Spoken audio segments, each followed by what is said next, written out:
Mutine, adjective. Used to describe an individual whose spirit is unyielding, unconstrained, one who navigates life on their own terms, effortlessly. They do not always show up on time, but when they arrive, you notice an individual confident in their contradictions. They know the rules, but behave as if they do not exist. Mutine, the new fragrance by Miu Miu, defined by you. The kid you hear playing the piano, he's not mine. On top of the 2 weekly piano lessons, I give my son Smarty Pants vitamins to support his brain health. And while I'm supposed to say it's not a competition, of course it is. Choose Smarty Pants vitamins to support your kid's brain health. Shop on Amazon, smartypantsvitamins.com, or at Target today. Brain health support from Key Nutrients. This statement has not been evaluated by the Food and Drug Administration. This product is not intended to diagnose, treat, cure, or prevent any disease. Doug. Here we have the Limu Emu in its natural habitat, helping people customize their car insurance and save hundreds with Liberty Mutual. Fascinating. It's accompanied by his natural ally, Doug. Limu, is that guy with the binoculars watching us? Cut the camera. They see us. Only pay for what you need at libertymutual.com. Liberty, liberty, liberty, liberty. Savings vary. Underwritten by Liberty Mutual Insurance Company and affiliates. Excludes Massachusetts. Live, Laugh, Larceny discusses true petty crimes that may be disturbing to some. Or could be easy listening to all you psychopaths out there. All stories are based on actual events, but details may vary. Listener discretion is not advised.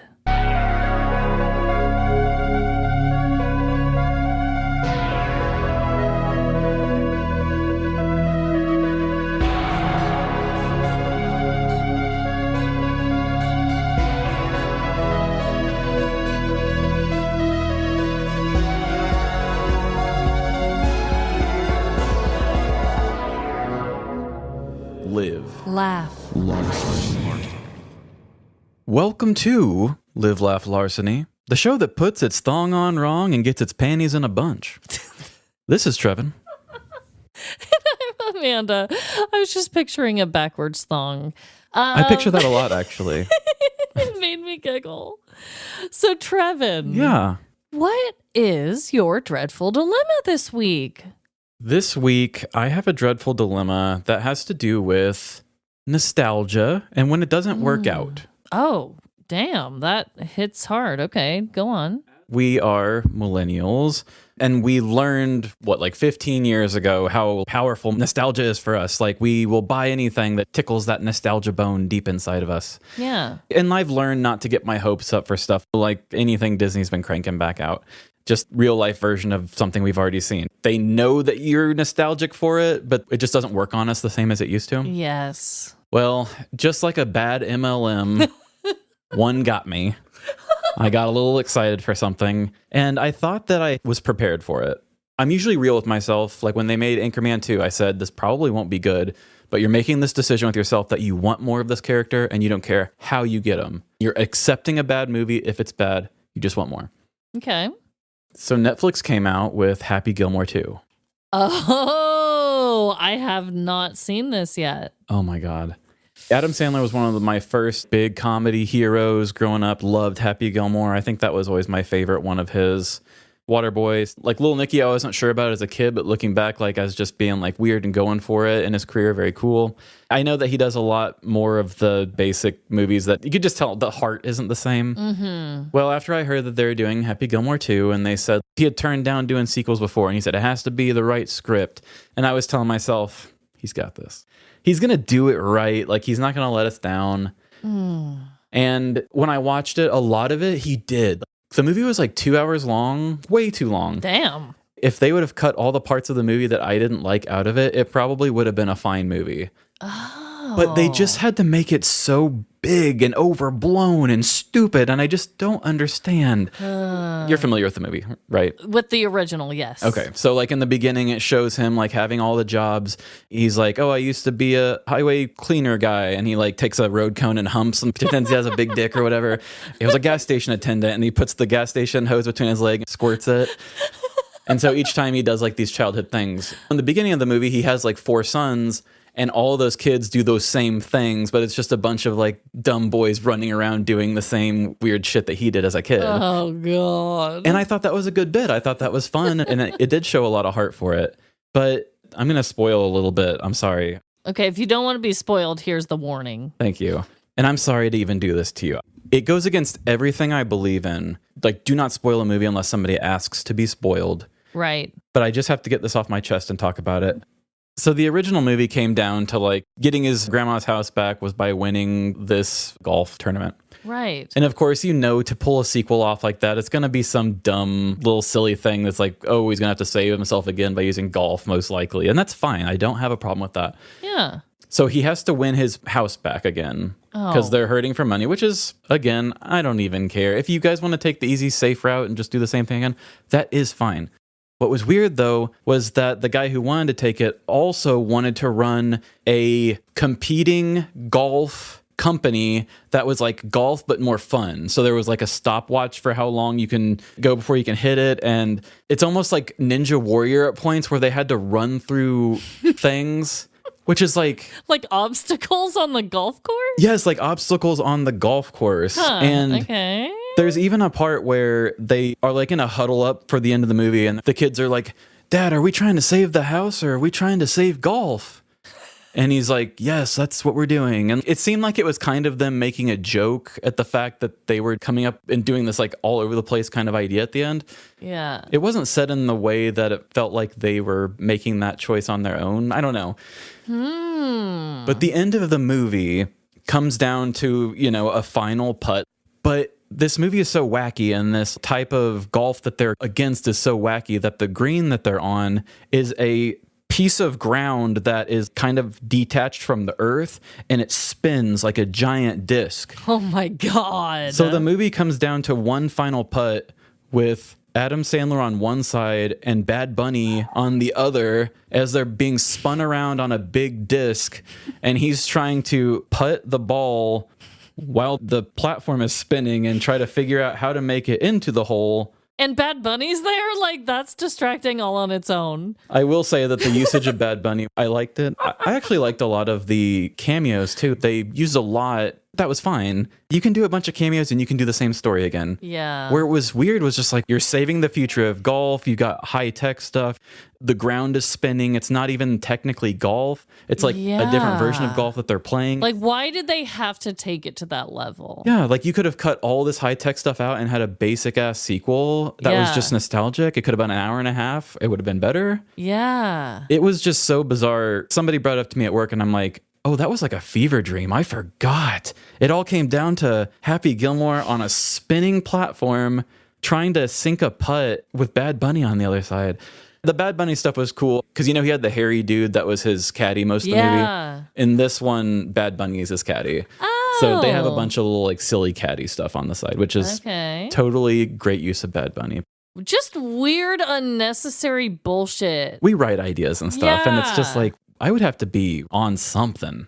I don't know what we would have to be on to be like, all right, guys, the final putt is him on a spinning piece of earth that's detached from the earth. Like, say what? It wasn't only spinning, but it was also like when you step on the green, it wobbled. What is this, Spy Kids? My kids were watching that the other day. That's more like a Spy Kids situation. That's why Bad Bunny was on the other side, because when he stepped on it, it weighed down. So Bad Bunny had to step on the other side to make it balance so he could golf. This is absurd, you guys. I'm the guy who wrote the story of the world's first speeding ticket, and I had a horse auto body shop. Like, I don't mind being ridiculous, but have a point to it. Yeah, what was the greater point to doing that? I think the guy just wanted to kill golf and take the popularity of golf over with his new sport that was just an offshoot of golf. Yeah, but like, who gives one flying fuck about that? I'm with you. I haven't even seen it, and I give my stamp of approval. You mean disapproval? Well, disapproval. Approval of what you said, I guess. But Thank you. I mean, hey, if you guys watched it and you thought that was cool, I'm not hating on that much of the movie. There was a lot of it in the beginning where I was like, I like where we're going with this, but we could have done without that. That is so weird and random. Mm-hmm. Well, I also have a dreadful dilemma, Trevin, and it is relevant to this time of year because back to school has been going on for everyone out there. And this is actually something that has to do with you, Trevin. I'm not in school. Well, you should be. No, I'm about You to school dumbass. you right now. No. This was actually a situation where I was talking with Trevin and Emily. It was, I think, before we recorded or after. I can't remember exactly. But I was telling you guys about how I had accidentally signed Lyla up to ride the school bus this year. I told you guys, I was like, don't worry, I have this plan. I'm going to call the bus in the morning. I'm going to skirt. I'm going to get her off that list. Like, no way, Jose.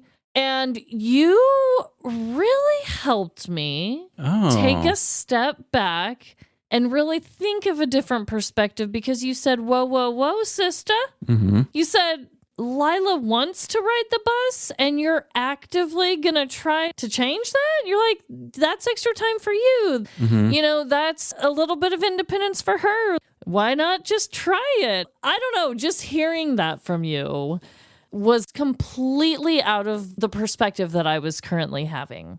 And it was really helpful because in my mind, I was worried about bullies. I was worried about inappropriate things. I was worried about the bus driver possibly leaving the kids on the side of the road like we talked about in one of our petty crimes. Or eating a bunch of weed gummies. Exactly. So many things can go wrong. But I'm happy to announce that she has been doing so good on her bus. There's only been one weird thing that happened. Apparently, a boy peed in the back of the bus and the pee dripped all the way to the front. And she was very weirded out by that. And she told the bus driver. Well, piss happens, though, so that's okay. Like, whether you're in a classroom, it'll happen. It's bound to happen, right? Yeah. But so far, so good. I'm glad to hear that. It has been something that's been plaguing me. I was so damn worried her first day of school. We all waited at the end of our driveway for her to arrive home. We got her a bouquet of flowers and a little toy. And we were just like, welcome home. Oh, you that's did funny. it, baby. And she was eating it up. Of course. It was a whole thing. I would have hated that as a kid, but But I'm happy she did it. And sometimes it's cool to get feedback from someone who's not in your shoes to be like, whoa, it could work out. Give it a whirl. yeah, I mean, I like to think of myself as kind of a creative problem solver at times, but my whole life, my mom was just like, you're riding the bus because I need help and I don't have time for this shit and you're going to deal with it. And I'd be like, but mom, it sucks. And we were like at the end of the route. So it was pretty much a 45-minute bus drive all the way home. Yeah. And she was like, no, I'm not going to do it. And I know a lot of parents that are like, my kids have to ride the bus and they fight it. I said, don't look a gift horse in the mouth. If she wants to buy you that time. And also, she's not fighting you on it. Every other parent I know, it seems like it's a bunch of resistance. Like, please don't make me do it. I don't want to do it. It's stupid. And then, you know, they end up losing the battle and do it anyway. But you've got a kid that wants to do it and it builds her confidence. Totally. That's great. And to top it off, you guys know all the struggles that I had at her last school with the pickup drop-off line. This new school, I've driven by the outside and the drop-off line is backed up into the busy-ass street. And everyone has like their emergency blinkers going and it's really backed up and kind of stressful. So that's just another good reason. My coworker goes to that school and was telling me something about that and was like, well, that's another plus for Amanda doing this. So there you go. Oh, okay. Well, there you have it. Well, Trevin. Yes. We are going to be doing a round of trivia. Whoa. Trevin, we do not have the rights to say that. Let's have a fun time. We are. I've been in the mood to learn something, so I hope you brought something interesting this week. Oh, you know I did. Not only does my trivia question tie in with my petty crime today, but it is something that's relevant to the season. Football season is going on right now. I just had my fantasy draft right before this. Right beforehand. Also, spooky season is just around the corner. It kind of ties in with both of them. So, Trevin, are you ready? Yeah, I think so. My question today, Which mascot was banned from attending any of its college football games for 12 years due to superstitious reasons? Was it A, a banana slug, B, a fighting pickle, or C, an African lion? I'm just going to use some context clues and say C is the answer. It's the African lion. How did you know? I'm going to guess that it is a cat that is black, and that's why they feel superstitious, because it's unlucky. That was a really good guess, but no, it actually doesn't have to do with that. So, wow, I am so shocked that you got that right. I gotta also say, banana slug and a fighting pickle, you guys, are actual mascots for other colleges. I didn't write it down where they're from, sorry. So the correct answer is C, African lion. I got really good information on this whole story from Penn State's website, psu.edu, and there's a whole article about the origin of the Nittany lion. So I combined some excerpts from this website, and this is what they had to say. In 1907, Penn State's guardian mountain lion became the school's official mascot. He was nicknamed the Nittany Lion after a nearby mountain. In the fall of 1921, for the first time, a student donned a costume, complete with a mane, and crawled on all fours during a football game. In 1927, student Leon DeRoy Skinner had taken the field at 4 games that season, when an apparent superstitious coach, Hugo Bezdek, ordered the mascot to be banned from the field. The Penn State mascot would not appear again for 12 years, making its comeback in 1939. That fall, the Daily Collegian began to solicit money to pay for a new lion suit, which took on a look more closely resembling the Nittany lion we all know and love today. And I love that Nittany lion so much. Is its name Whitney? I think it's called Nittany. Oh, okay. Like, I think that's the lion's name because it's the name of a local mountain. I'm not 100% sure. I was thinking that maybe that was like the breed, the Nittany lion, you know what I mean? Oh, yeah. No. Apparently, just because there was a guy wearing the costume for 4 games that they lost in a row, he was like, "You're out of here. Get your ass and your costume and your cowardly lion butt out of my field." And he kicked him out. And then he never, I guess, returned for 12 years until someone finally put the suit back on. And were you on a winning streak for those 12 years? Like, nobody questioned it at a certain point. It's like, we could use a little more team cheer. Like team spirit, maybe some team morale up in here. He's crawling around on all fours in a lion suit for you. And this is how you do him? I mean, that sounds like the act of a coach who has run out of options. He's like, I cannot coach these kids. Everybody's kicking my ass. You in the lion suit. Get the fuck out of here. All right, that's going to change things. And apparently nobody came back and reversed it. No one did for quite a while. But the fact that they did eventually come back to it just proves that maybe he shouldn't have disappeared. I guess the hiatus to make this man feel better, but was he the coach for those 12 years? Like, the second he left, that should have been the first thing, like, I'm going to coach the team and I'm bringing back the Nittany Lion. There we go. Wow. I just thought that was so funny and so silly. And when was this? Was this recent? No, this is back in the day. This is in the 1900s. Oh, my God. 1939 is when he came back. Oh, okay. From his 12-year hiatus. So that is a long time ago. That's almost 100 years ago. Almost 100 years. Well, I have a trivia for you that is almost the opposite of yours in the sense that mine is actually about current events. Oh, okay. I feel like we don't do this very often, but I saw something in the news that I wanted to use for the show. I wasn't quite sure how. I thought it was going to be a killer fact, but then you said, let's do trivia. And this actually works very well as trivia as well. So. Oh, okay. So here is my current events trivia out of Japan. In mid-August, just a couple weeks ago, piles and piles of McDonald's food were left unclaimed on counters or littered in the streets of Japan. Why? Seriously, though, why? Is it A, the release of a Happy Meal with exclusive Pokemon cards? B, a nationwide food poisoning outbreak caused by contamination? Or C, a viral social media challenge to order food without eating it? Well, I have had food poisoning from McDonald's before, but that seems too obvious. I don't want it to be C, but I feel like maybe it is, so I'm going to go with C.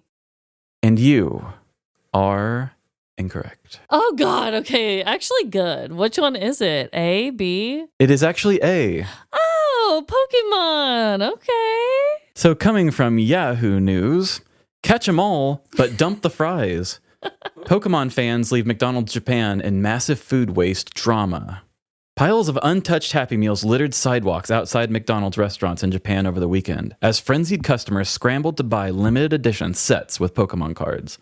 The promotional tie-up between McDonald's and Pokemon ended just hours after it launched on Saturday, as customers bought bulk orders of the meals to get their hands on the exclusive set of cards for resale, discarding the food entirely. A Happy Meal cost about $3.50, with food, a drink, and toy, but scalpers were listing the toys at $28 each. Photos on social media showed dozens of bags of Happy Meals dumped outside a restaurant, as well as unclaimed food left sitting idly on self-pickup tables, prompting public outcries of food wastage. Wastage. They ended up having to stop it because generally, I mean, what you see of Japan, you think of a very clean place. Totally. That one does make sense. But guys, come on, just eat the fries. I know. And like pick up after yourself. I get being excited over a McDonald's toy. Happens to the best of us. But come on now. The fries are pretty great. I thought about making one of the options K-pop Demon Hunters toy to see if it could get you on it, but... Oh, man, if it was one of those, which, by the way, side note, we did go to the sing-along movie night of the 1 weekend only K-pop Demon Hunters in theaters. And oh my God, you guys, it was so fun. I just have to say that. Shout out to our listener, Meg, who is local to us, actually, and suggested going to one of these showings. Yes! Shout out. But dang, that is crazy. I'm going to have to see what these Pokemon cards look like. Like, is it worth it? I don't know. I think they're exclusive to you can only get them through the Happy Meals. Probably not that they're fancy or special by any means. It's just the only way you can get it. I wouldn't be surprised if it wasn't just a handful of people, almost like people who buy a shit ton of tickets and then resell them. Yeah. A lot of this could have just been one asshole who bought like 40 things and just dumped them all out and was like, I don't care, I'm getting rich. Yeah, that honestly probably is exactly what happened. It felt like weird news, but also somebody's a petty dickhead reseller, so it's also petty. Well, we aren't going to resell you some bullshit, but we are going to give you these ads. Boing.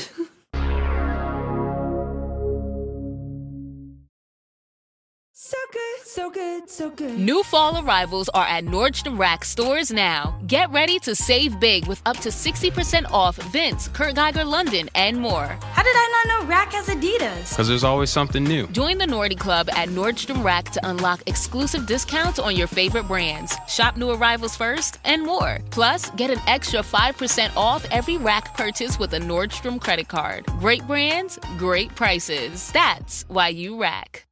Eczema isn't always obvious, but it's real.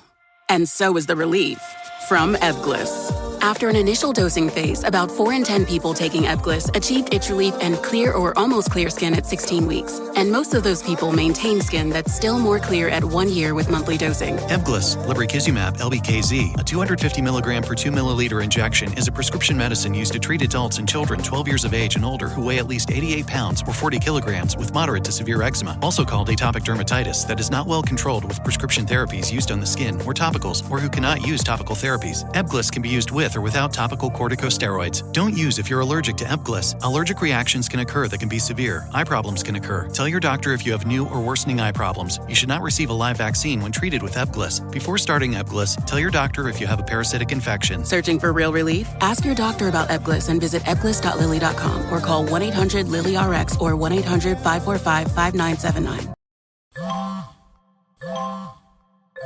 When did making plans get this complicated? It's time to streamline with WhatsApp, the secure messaging app that brings the whole group together. Use polls to settle dinner plans. Send event invites and pin messages so no one forgets Mom's 60th. And never miss a meme or milestone. All protected with end-to-end encryption. It's time for WhatsApp. Message privately with everyone. Learn more at whatsapp.com.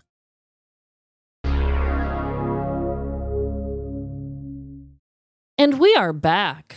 Welcome for a story or two. A story or two. Yes, I certainly hope we both have one. This is a story from the news. It is another very recent one, which, God, I didn't even write something to say at the beginning of it. Do you write stuff to say to prepare before? Sometimes I'll write like brief bullet points of what I want to say. I used to try to do that, but now I just put it into my intro generally that sets the theme. Yeah. Because my memory was just so bad that I was getting pissed at myself when I'd listen back and be like, I wish I would have said that funny thing I thought about. So that's why I started doing that. Yeah. But speaking of nostalgia, this ties in quite a bit. Like I said, I gave you guys a tiny hint with my trivia today, but I'm ready to go ahead and jump right in. So here we go. Regardless of how heartless your chest is, or how cold your blood runs, everyone has a favorite children's mascot. Purists prefer a classic Mickey Mouse, yet others appreciate the magic and sassiness of Tinkerbell, or the simple and warm greeting from the Kool-Aid Man. Oh, yeah. We adore these characters that inspire and entertain us. Yet when was the last time you considered your fictional friends' feelings? Hello Kitty might want to say goodbye. Dora the Explorer might feel like lounging on her sofa. And Tony the Tiger might not think Frosted Flakes are all that great. They're gross!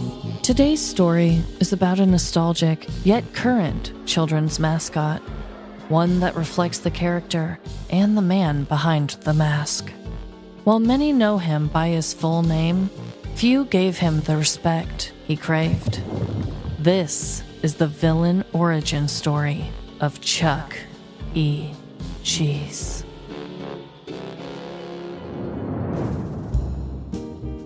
"41-year-old Jermell Jones awoke to a hot summer day in Tallahassee, Florida during 2025. He was an average man who wasn't fond of small talk or a normal 9-to-5 career. Jermell hustled each day by taking on odd jobs with minimal responsibility and the minimum wage. He walked about 15 dogs a day and sold snow cones out of the back of his car. But profits were dissolving, just like the melted shaved ice dripping down into his scorching trunk. Jermell needed another job, and quick. That is why, when he saw the job listing at Chuck E. Cheese's, he jumped at the chance. Jermell arrived at the interview on time and dressed to impress. Walking towards the front doors of the family entertainment chain, he was expecting to be grilled with hard-hitting questions and a full background check. Yet once he stepped inside, chaos surrounded him. Screaming children whirled around the large building as arcade games beeped, buzzed, and booped. Standing there, in the middle of all the pandemonium, was a frazzled store manager carrying 2 large pizzas, a broom, and the weight of the world on her shoulders. Jermell approached her with caution before introducing himself. Hi, I'm Jermell. I'm here for my interview. Oh, cheese and mice! I am all tied up right now. When can you start? Tonight by chance? 2 of our main players no-called no-showed this evening, even though it specifically stated to call and to show on their job descriptions. How do you feel about being the star of the show? Mr. Chuck E. Cheese himself. You look like you're just the right height. The manager spewed the words out faster than a kid with the zoomies. Yeah, I could give it a try. So I would just wear the rat costume around the restaurant? Oh, heavens! We haven't called Chuck a rat since 1993 when corporate told us to start calling him a mouse, and they gave his costume a serious facelift. The manager looked personally offended by his mistake. My apologies. What would I do in the mouse outfit? Jermell rephrased his question with the correct species in place. It's a cheese breeze. Just remember to wave and walk with pep. Follow me to the back where we keep the costumes. He followed the stressed woman as she dropped off the mop and pizzas in her hands before guiding him to the employee break rooms in the back. She opened the heavy doors, and they stepped inside the cool and quiet room where she pointed toward the costume in question. The mouse rocked trendy red Chuck sneakers, stretchy denim jeans, a bold purple and green sweater with a yellow C in the middle. Of course, the look wasn't complete without the fuzzy hands and the large friendly face of Chuck E. Cheese. The head smiled back at Jermel, immediately drawing him into the mouse's intense gaze. He locked eyes with the creature, creating a magnetic trance he couldn't break free of. Suddenly, he heard a hypnotic and evil voice coming from the mascot's head. Yes. I've been waiting for a new prey to enter my mousetrap. We can achieve great things together, you and I, Jermel. Come closer, my newest host. Jermel's gaze was unbreakable as he slowly and robotically approached the maniacal mouse. Everything else faded around them, both forgetting that the manager was still in the room. She was unable to hear them, yet she watched the entire awkward introduction. Okay. Well, I'll leave you to it. Just put on the costume and I'll see you out there. Bye! Jermel followed orders and put on the warm and heavy mascot outfit. He slipped the mouse's head over his own as the smell of mildew and stale pizza filled his nostrils.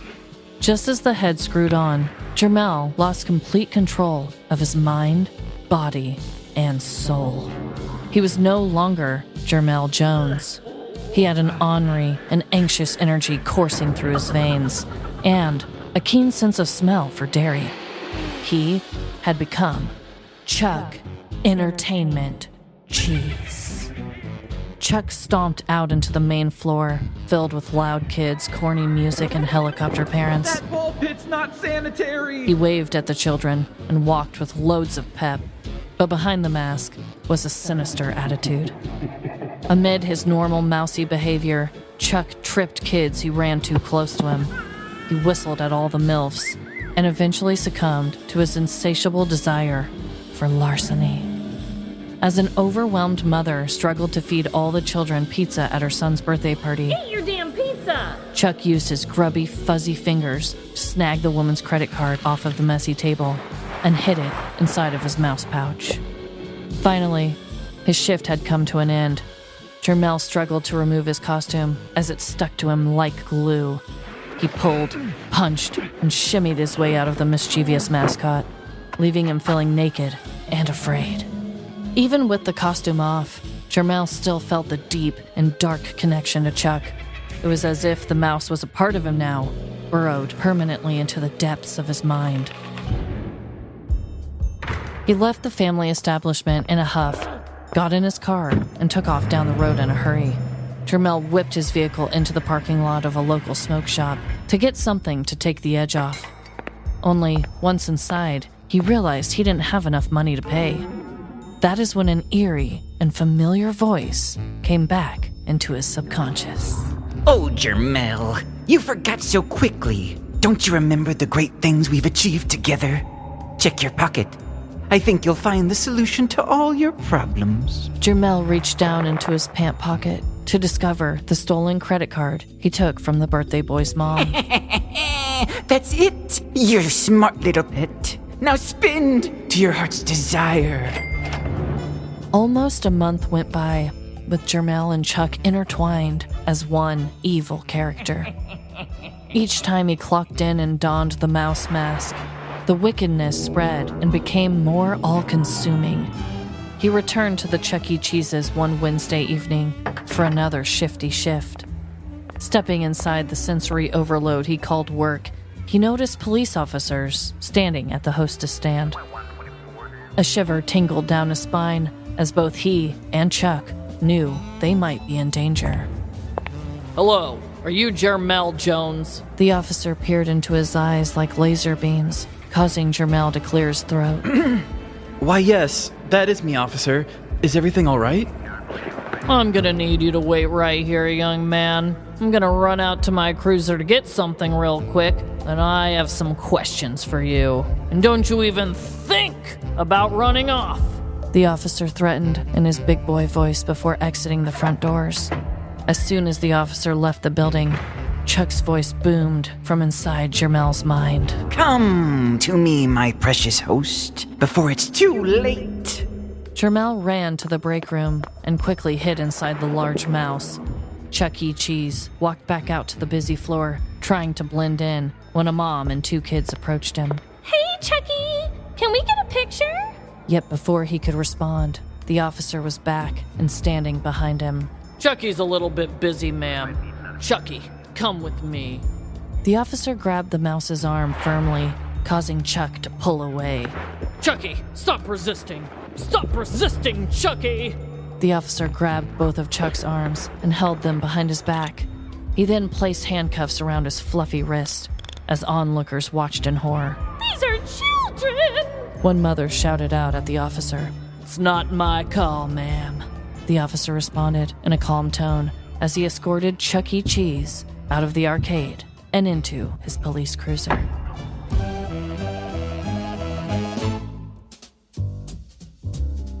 On Wednesday, July 23rd, 2025, at about 7:30 p.m., Tallahassee, Florida police were dispatched to speak with a suspect of theft at Chuck E. Cheese's.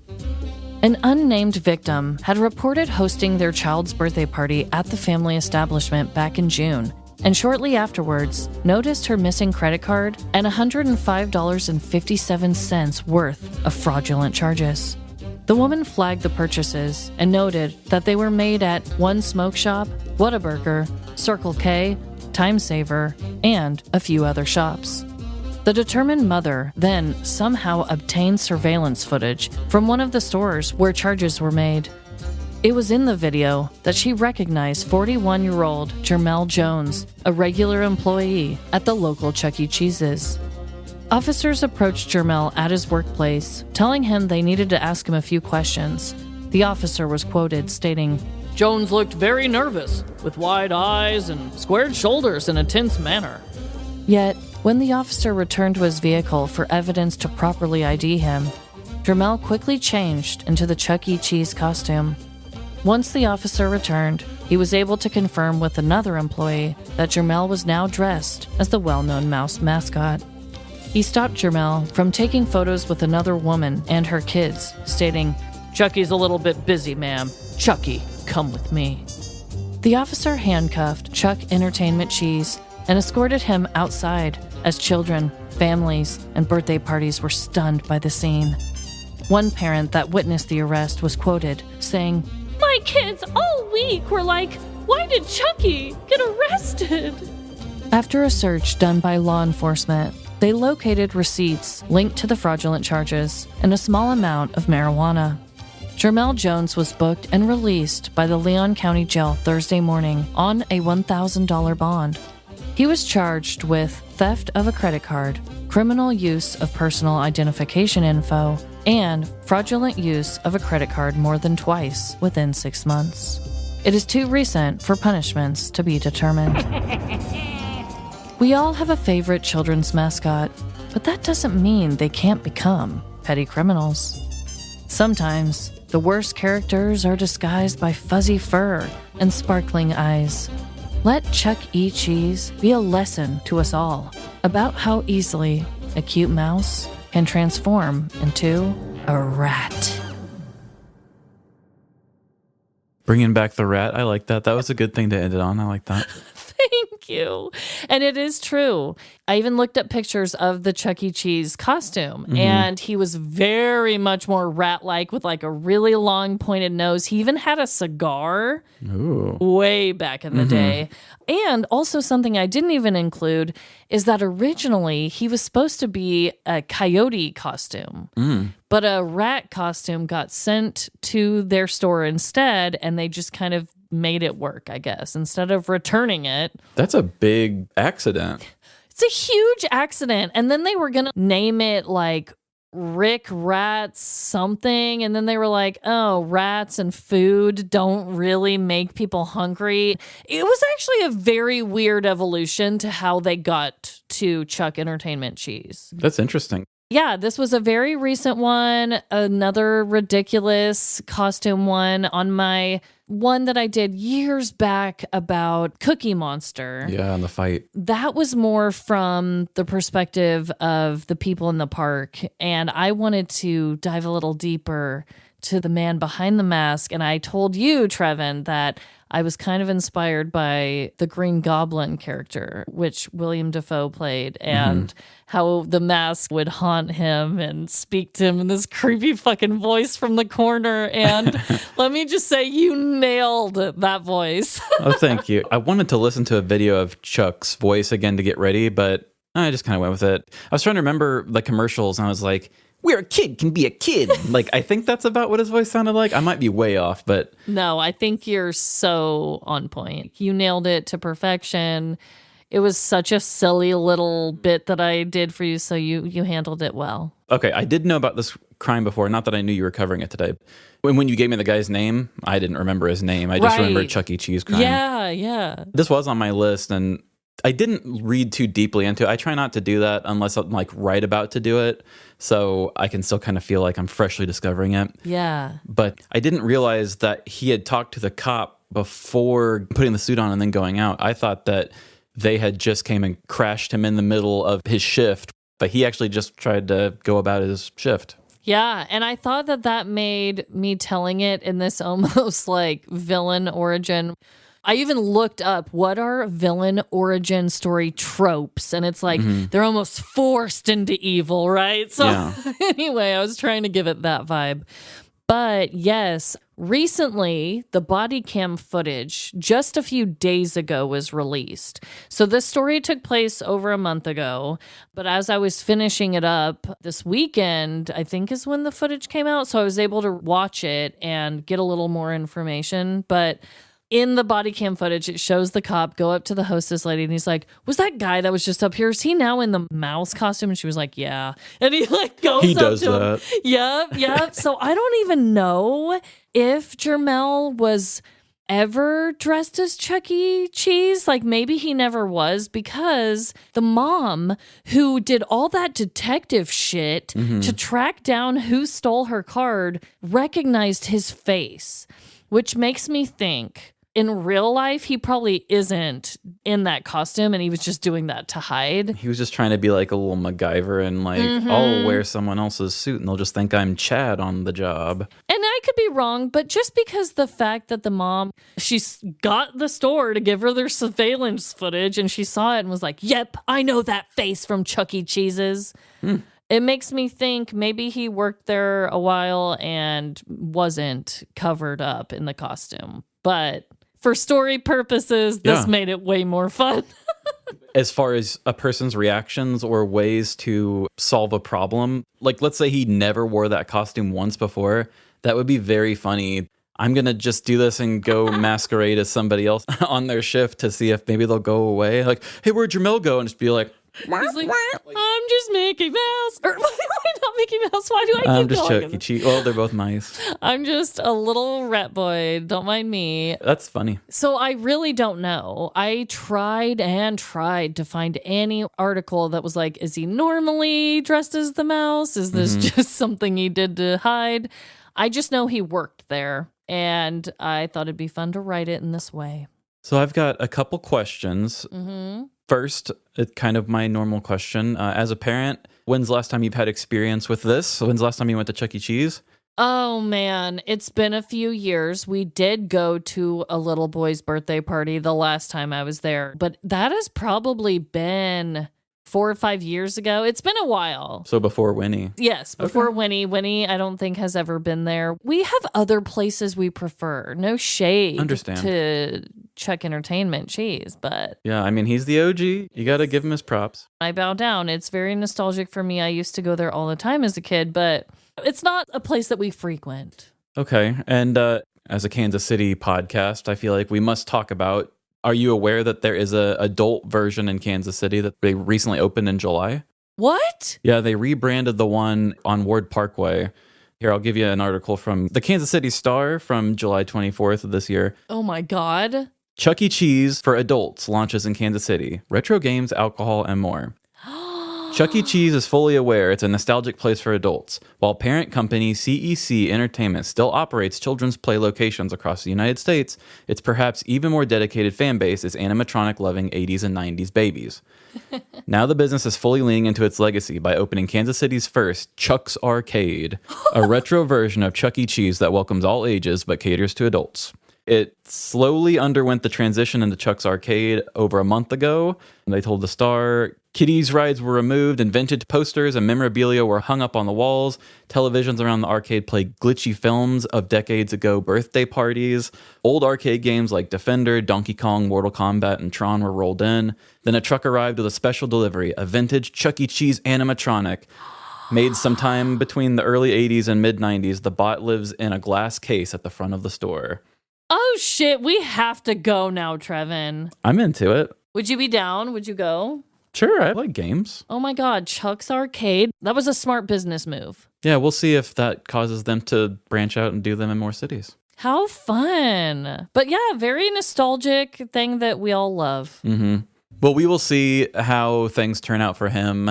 I wonder if it's going to be a big enough thing to say, but it's in Kansas. We'll see if it gets out to where we can hear how that turns out. Yeah, let's hope. I don't think I ever heard what happened to the Kansas kid who did the OnlyFans debit card, so... Oh, if it was Missouri, I would feel a lot more confident. Starting a business can seem like a daunting task, unless you have a partner like Shopify.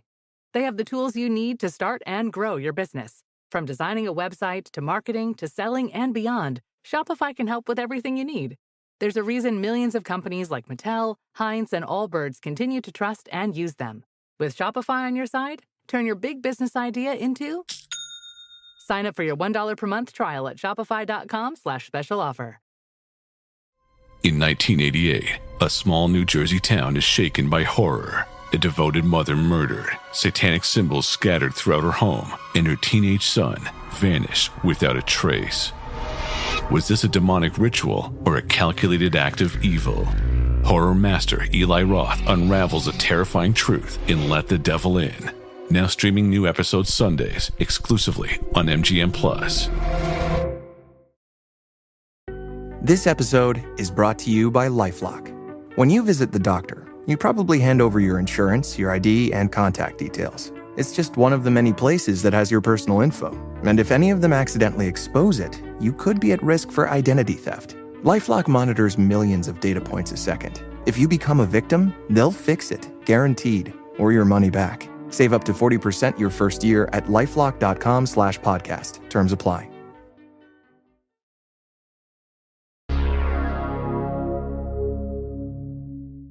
So this week I have a story for you, and it is also quite recent. It was from August. We just got out of that month.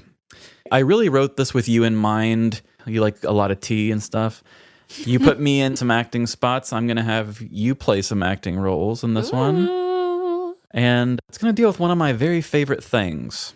And I think you'll be able to tell by the first sentence what that is. So without further ado, let's spill some tea. And here we go. Mother always knows.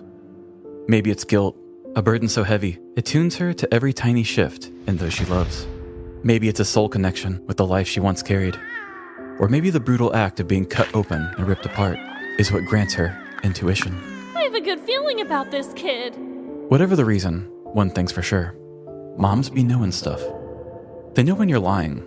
They know when you're hungry, then feed you anyway. They know when something's off. But what happens when mother's intuition picks up a disturbance in her midst? A hidden truth just behind the curtain, unseen by the world, but still unmistakably felt through that stubborn sixth sense.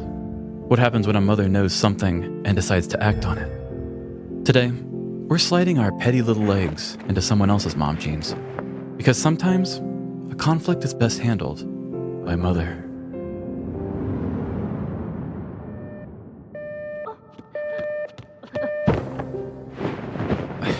I wondered when you were gonna get that. I've been lying here listening to that beeping for what felt like an hour. Sorry, Ernie. 5:30 couldn't come soon enough. I got up early to start Cam's dinner. He's looking thin lately, don't you think? Maybe Tamina isn't feeding him well. Either way, I've decided to bulk up his favorite stew with heavy cream and white potatoes. The boy looks like he needs some cholesterol. Meet Rashida, a woman of a certain age, living in Calcutta, India. But don't let her mysterious number of trips around the sun, or your lack of knowledge of Indian culture, keep you from relating. Rashida was, first and foremost, a mother, and nothing about geography or culture could erase the universal challenges of motherhood. From her early 20s as a single boy mom, through more decades of 20s than she cared to count, Rashida made Cam her number one priority. If he wanted to play football, she had him in Pee-wee before the week was out. When he entered middle school, she nailed the Pinterest snacks, the PTA bake sales, and at his doctorate graduation, she made sure everyone knew Cam's mom is a babe! But as Cam's success grew, so did the distance between him and his mother. His big, important job bought him a sports car, which naturally brought female attention. And although Rashida was the cool mom, allowing him to turn the guest house into his own personal fuck pad, eventually, one young woman stuck around and wanted a house of her own. Letting her baby get married and move out was one of the hardest days of her life, and though she filled the empty nest with Ernie, her adult man friend with whom she shares a bed, Rashida's real joy returned only when Cam came home. Hours of cleaning, roast watching, and prepping binge-watch conversation later, it was nearly 5 p.m., time for the weekly family dinner with Cam. Rashida walked into the living room, dressed for a dinner of less common circumstances. She bent over in her house heels, inspecting Cam's graduation photos for dust. You know, as much as I like seeing you bend over in that tight little number, I don't think Cam's gonna care if one of his mini graduation frames has a little dust. It was the only advice Ernie had offered during her 12-hour cleaning spree, but Rashida paid him no mind. Ernie had a habit of knowing it all from his crumb-covered throne. She was used to the sexual compliments, the endless requests. Hey mama, give me a beer. And his criticism of anything she put effort into. Would you at least take the trash out before Cam gets here? I don't want random, trippy brown garbage liquid on my dress. Ernie stammered, glancing around the room before snapping back with attitude. I went to my job 2 days ago, and now you want me to work in your own home? Before Rashida could question every life choice that brought Ernie into her living room, the sound of Cam's arrival saved her from self-awareness. Rashida immediately dropped to the ground for 10 push-ups. The blood rush calmed her jitters and gave her a quick pump in case Cam's wife got bold in her kitchen. My baby boy! Rashida cried, wrapping her arms around him. Just your 30-year-old baby boy doctor with a Maserati and a Swiss bank account, Cam sarcastically responded. Engulfed in her son's musk, Rashida barely registered his aversion to being a baby. Her joy swelled, but a tiny crack formed in her heart. Excuse me, Ernie barged in, dragging a trash bag. Gotta take this out. Your mom's been working me like a rented mule. As he brushed past, Cam ushered his wife forward. Don't be so hard on Ernie, Mom. He's a man with a job, remember? Rashida blinked, thrown off balance. Yeah, I know. Her heart cracked spiderwebbed across the surface. At dinner, Rashida clutched her wine glass like it was an oxygen mask. The Ernie remark still echoed in her head. He's a man with a job. Tangled up with her excitement, summoning the cruel little voice of mom guilt. He hates you. Now seated at the table she had slaved over all day, Rashida felt ridiculous. Like all her effort was wasted on an ungrateful man and a son who must have stopped loving her the minute she looked away. This is a beautiful dinner, Rashida. Cam's wife, Tamina, said kindly, catching her mid-pull of Pinot. Is that a hint of coriander? And wait, did you use red dye number 4? Close. Number 3. I know they're trying to ban it, but honestly, you can taste why I take the risk. It's zippy. You'll have to text me that recipe. Rashida set her glass down, savoring the rare validation. Yes, she could see her son slowly mutating into another Ernie right before her eyes, but at least Tamina's feminine warmth felt like a small consolation prize. Cam, are you going to eat your potatoes? Those are your favorite. Nah, I'm not in the mood for potatoes. A shard of Rashida's cracked heart dropped into her stomach. Since the day he grew teeth, Cam had never refused her potatoes. How could he be so casually cruel? Mom guilt chimed in again. Told you, bitch. Don't take it personally, Rashida. Cam's about to take a big business trip tomorrow. It's probably just nerves, right, honey? Yeah, I gotta go to Nepal for this doctor thing. I really don't want to. Those Himalayan views are gonna be so annoying while I'm stuck away from all of you. I've been adjusting too, She added gently, resting her hand on Rashida's. For once, Rashida felt disarmed. Someone sensed her feelings at a time Ernie would dismiss as fine. I got a big work thing too. Boss told me I have to average no more than 20 hours a week or I'll have to be legally offered insurance. I finally get a break. Nipping at the heels of full-time does sound exhausting. What will you do with all that free time? I've always had good ideas. Maybe I'll just have some more. The rest of dinner rolled on with Cam unknowingly slicing his mother to pieces, while Tamina showed Rashida the sort of comfort she'd been starved for. Tamina washed dishes. She initiated the goodbye hug. Cam, he didn't even say thank you for dinner. Later in bed, Rashida tried to unpack her day while Ernie scrolled through AI-generated cartoon porn. That trip must be stressing Cam out. He forgot to say thank you when he left. His mind must be racing if he lost his manners. I think I'll bake him a cake for when he gets back. I don't know what you just said, but listen, other men, your son included, are basically competition for me. So you need to remember, you deserve better treatment in this one specific situation, just not in any of the ones involving me. Yeah, you're probably right. How ungrateful of him. All right, good night. I seriously can't catch a break. 2 mornings in a row I gotta wake up before the sun? He stayed in bed, useless and irritated, until his wife jolted awake to answer. Hello? Rashida, it's me, Tamina. My God, is Cam okay? He's more than fine. He's a disgusting pig. Honey, come over right now. I've got a bottle of morning wine with our names on it. Moments later, Rashida opened the front door, just in time to catch the full weight of her weeping daughter-in-law. She held her tight, mothering another human for the first time in her life, and it felt like an honor, especially since she had only just decided to like this girl less than 12 hours ago. The women drifted into the kitchen, where 2 empty glasses gleamed under the dim light, practically begging to be filled. So what's going on? Tell me everything. Rashida said, uncorking their bottle of morning wine. He's cheating. I had suspicions, switching margarine for butter, growing out his facial hair. But this morning, I confirmed everything. Rashida swallowed hard, bracing herself before noticing Ernie lurking. Don't mind me. Your girl talk was keeping me up. Might as well sit here and listen. Rashida eyed the whiskey shelf just in case Ernie opened his mouth again. I was half asleep while Cam got ready for his trip. The bathroom door was cracked, shower running. Then I heard it. A camera click. Now, that's not unusual. Cam's always sent poop pics to his friends, but he only ever sends solid ones, before and after travel. Never the liquid ones. He'd get roasted in the group chat. So I army crawled to his phone, and when I unlocked it, no poop, just a text to some woman named Broomhilda. Staring at me was a picture of my husband's dick. Caption, "Can't wait to see your nipples in Nepal." I scrolled up. Romantic getaways, spa days, moonlit dinners. I couldn't believe it. And Rashida couldn't believe it either. Except she could. Cam's traveler's diarrhea? Check. Poop pics since the flip phone era? Check. Nipples in Nepal? Painfully on brand. Her poor mom heart crumbled into dust. So what are you gonna do? Take the week to get my head straight, then tell him I know. No, I mean, what are you going to do to stop him? He might not have cheated yet. Maybe we can stop him from making this mistake. No one plans an extravagant trip to lose their cheating virginity, Rashida. I don't know what to do, but if there's even a chance to save your marriage and my son's soul, I have to try. And what do you suggest? Just then, Ernie fished a flamin' hot Cheeto from the couch cushions.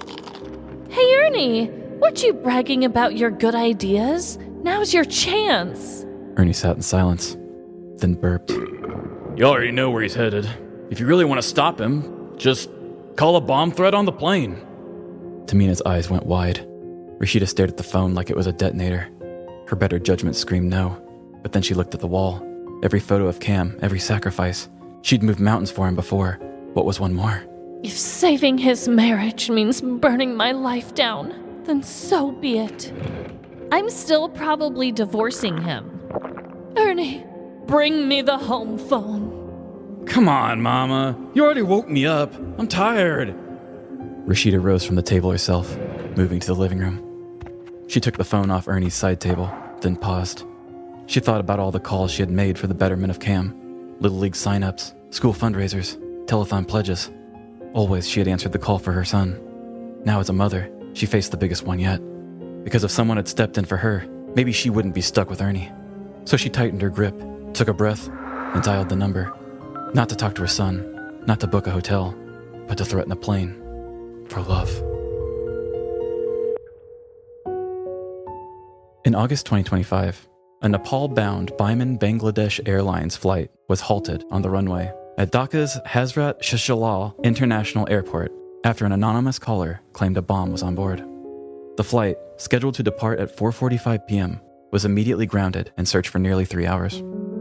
According to the Rapid Action Battalion, the call came from a woman who wanted to stop her married son, Kamruzman Iman, from leaving the country with his extramarital partner. RAB Director General explained that Cam's wife and mother had discovered his travel plans, and acting on information from a friend, his mother phoned air traffic control to make a hoax claim. The phone number used for the threat was quickly traced, and a joint RAB and Army team raided a residence in a Dhaka neighborhood. There, officers arrested the mother, Rashida Begum, her daughter-in-law, Tamina, and a man named Imran. All three are currently in custody. Despite the disruption, the search confirmed there was no bomb on board, and the flight departed later that night. Cam's romantic trip to Nepal was delayed only a few hours. Because it's still ongoing, no punishment has been issued so far. It's a shame this crime didn't happen in May, because it would have made the perfect Mother's Day story. Either way, I was far too hooked on the scandal to let this one sit on the shelf. Maybe mothers really do have magic. Or maybe in a world of emotionally stunted people, empathy looks like a superpower. I'm not a mother, and no matter how many times I strut in my little shorts to tempt Emily, knock knock, here's my butt. That's not going to change anytime soon. So here's what I can tell you. Appreciate a mother. Support a mother. Do everything you can to make life easier for a mother. Because when everything's on the line and the world is falling apart, she's the one who will pick up the phone and call in a bomb threat for you. I couldn't even hold it in. I can relate, I can respect, and I can commend this whole story, Trevin. So great work. Thank you. I thought you'd be able to connect with my ideas of mom guilt and yes, just how like even small actions from your kids probably still hurt. Yes, you nailed it. It is like a part of your heart shattering when one of your children says something even minimal in the hurtful department, you know? Mm-hmm. That's just how it works, unfortunately. Just so we're clear, we don't know if Cam continued on his trip to go cheat on his wife or if he didn't, right? We don't for sure know, but we do know that the plane still took off and everything, so that fool probably did. He probably did. He probably did. He's like, sorry, mom and wife and random guy, but I'm going to go bang this chick now. Nice try. It makes me think of, I don't know if you've ever had this happen as a kid. It definitely happened to me. Where you get caught doing something bad from your parents, but you're at a friend's house or something. And they're like, oh, hey, Trevin, your parents are on the phone. And it's just like, you better have a good time. Because when you get back, your life is over. And so I think that's kind of where this guy was probably, he's like, I got to get to Nepal with my extramarital partner. They're probably like, once you're done with those nipples in Nepal, I'm going to have your ass on a burning platter. Yeah. I loved your characters in this so much. I just found it to be really funny and relatable in so many ways. I do think it's interesting, too, that both of our crimes were so recent, so we really don't know what the punishments are. I mean, yeah, that's a pretty serious crime to fake a bomb threat. People do not take kindly to that. No, and I don't know anything about the India rules and all that. Yeah. I mean, it was hard for me to find a lot of information on this in general. Yeah. But it was interesting, and I'm curious, like, because for us, if you do something with planes and stuff, I think that's like an international sort of additional crime or something. Or maybe it becomes terrorism, I think, at that point. I mean, I think it would. I think it does. Ugh. I'm very curious. This is another one I'm curious to hear the update on and the punishment when it comes in, because holy crap. Also, I said this kind of throughout, but connections, we both talked about these weird floating subconscious evil voices. Like yours was the mom guilt, mine was Chuck Entertainment Cheese. And a kid can be a kid. Yes. And also, though, determined ass mothers. Maybe in your situation, the determination could have been used in a different direction, but determined nonetheless. Whereas my mother really hunted it down for the surveillance footage, really tracked this guy down. I mean, she basically was her own detective. Right. And your mom really was determined to stop this failure of a son of hers from cheating, so much so that she risked her own freedom. Pretty crazy. And I don't know that she believed that she was going to actually stop him from cheating, but... Yeah. And maybe not, but still determined. Yeah, what a thing to do. I wasn't really quite sure to do with the other character because they said it was another man named Imran or whatever. And so I was like, okay, I'm just going to make him Ernie and make him like a shitty guy who lives with the mom. Yeah. But in the thing, it said that a friend had given them the idea to do that and they went with it. It really did say that somebody floated the idea. So I figured Ernie's purpose is just going to be that he has good ideas and his one idea is call a bomb threat to stop this. Wow. I like how you tied that together. Feels right to me. Yeah, but they did admit not only did they do it, but they did it at the suggestion of somebody else and didn't stop somewhere in the middle. Nobody was like, whoa. Yeah, we lost the plot, I think. Whoa. Let's maybe think about it. Like, there were 3 people in on it, and they were all like, yeah, confirmed. Go ahead. Yeah, I'd like to think that the wife was like in this one where she's like, it really doesn't matter. He's getting papers whenever he steps through the door, but... I'd like to think that it was the mom's eagerness that made it go this far. Damn. But she could have been a jealous wife too and just been like, no, fuck this guy. Yeah. I don't know. I like how you wrote it. I like how it was a team effort. But also, yeah, maybe just call your son and tell him what a piece of crap he is. And maybe the wife just, says, I'm out of here. Like one of those. They don't have to threaten a whole plane. Yeah, come back to all of his stuff on fire on the lawn. Like, come on. You can do a lot of petty shit that won't get you in trouble. Or maybe like just on the cusp. This is well beyond the cusp. Arrested is fine, but no fly list, not cool. Not cool. Well, what an episode. What a fun time. Very fun. We are recording this before we go to CrimeCon in Denver, but it'll be coming out after. So I'm excited to give everyone a recap once we're back on that. Yeah, I'm going to be hitting the road in less than 12 hours. Yeah. I haven't packed her. I'm so far behind. So we got to go, y'all. But I just hope that everyone out there listening is having the best week. Just remember, no matter the crime, big or small, in the end, we are all doomed. Doomed to litter the streets with McDonald's. Bye. See ya. Don't become another villain origin story. Come on over to Patreon and join the fun. And has a weird reboot or sequel to an old favorite movie just hurt more than all the other ones? Tell us on social media which movie hurt you. Find us on Facebook, TikTok, Instagram, or Threads. Live, Laugh, Larceny. And have you ever committed a crime in a mascot costume? If so, send us your petty crime stories to livelaughlarceny@gmail.com. And give our show the same rating I would give Lyla riding that bus. 5 stars, girl. You can really ride. Rate our show wherever you rate podcasts, Apple, Spotify, or Good Pods.